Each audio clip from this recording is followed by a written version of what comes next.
Now to the fight against ISIS in Syria and Iraq. Last month, Iraqi forces and the U.S.-led coalition finally retook Iraq's second-largest city, Mosul, after a brutal 9-month campaign.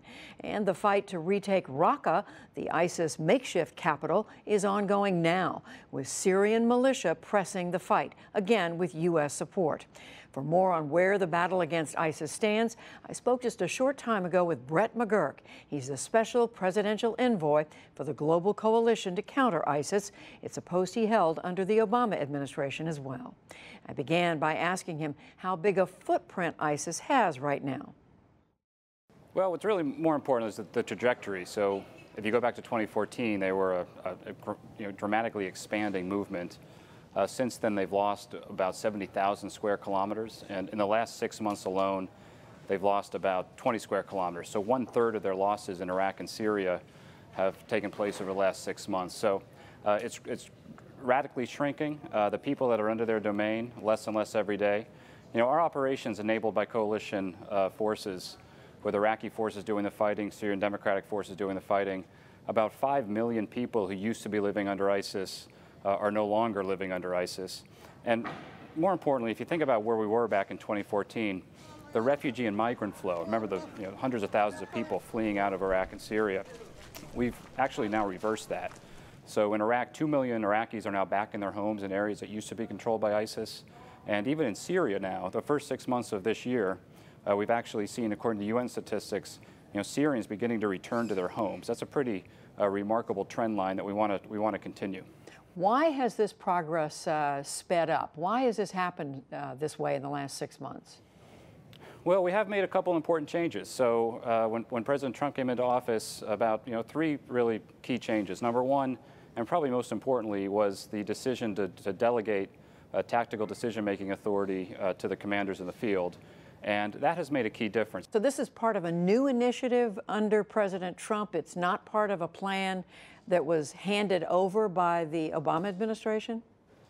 Well, the rapid turn in decision-making is something that is new, and it's actually causing us to act with great efficiency and seizing some key opportunities. It makes a difference if decisions can be made immediately to seize those types of opportunities as they emerge.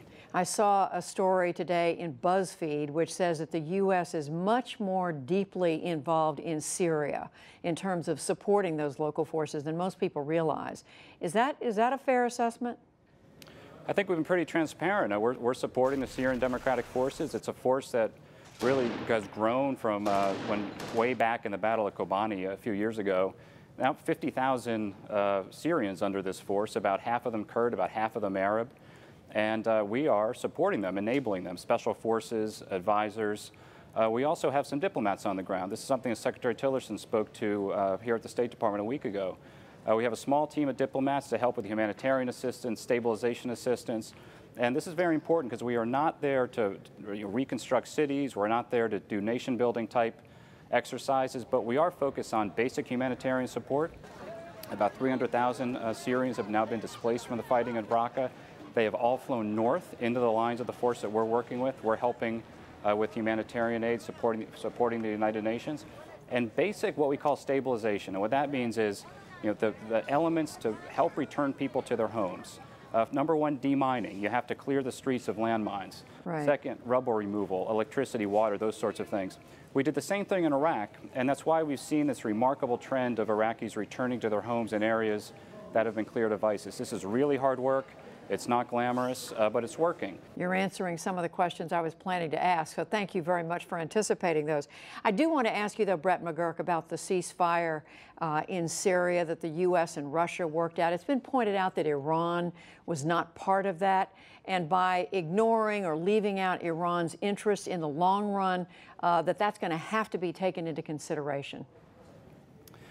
Well, the ceasefire that was worked out in the Southwest, I'm glad you asked about this. It's a very important initiative, actually, and another example of how some decisions have been delegated down. Secretary Tillerson really asked us to get after this opportunity that had emerged in the Southwest, and we negotiated really over a period of months with Jordan. King Abdullah of Jordan was a key driver of this, and with the Russians throughout that southwest corner of the country, very important corner of the country.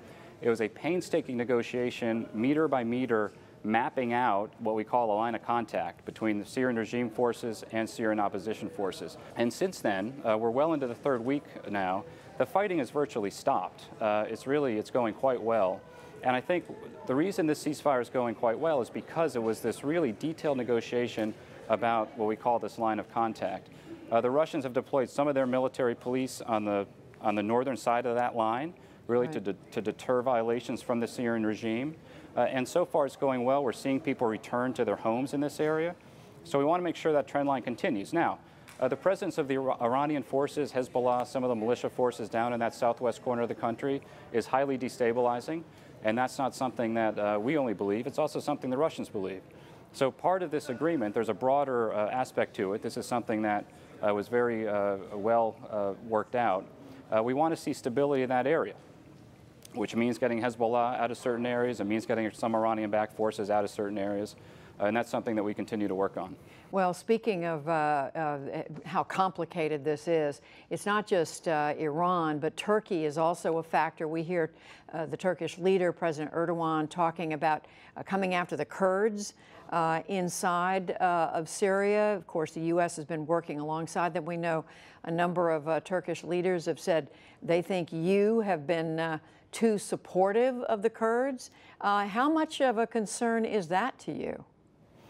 So look, Syria is one of the most complex challenges on the planet as we speak, and obviously Turkey's a critical NATO ally. We are totally transparent with everything we do with the Turks. We had a very big decision to make also early on in this administration of exactly how are we going to get ISIS out of Raqqa. And quite frankly, we had two options. One option was to work with the Syrian Democratic Forces, which we're doing, and which is going quite well. The second option, quite frankly, was an option that Turkey would have supported, but would have required almost 20 to 30,000 American troops. So that's something that we're not going to go back to that model. We think the model we're using now is more effective, more sustainable. Look, the coalition that we lead is the United States. 73 members now. The nature of any coalition, not every member sees eye to eye at all times. That's the whole nature of having a coalition. So certainly Turkey, other members of the coalition, we have disagreements, we work through them, and I remain an optimist that we'll be able to work through these issues. But it sounds like there's still some disagreements with the Turks. We have disagreements with the Turks, we have disagreements with a lot of our coalition partners, but as with any endeavor, not everybody sees eye to eye all the time, which is why we continue to work through very difficult issues. Brett McGurk joining us from the State Department. Thank you very much. Thank you, Judy.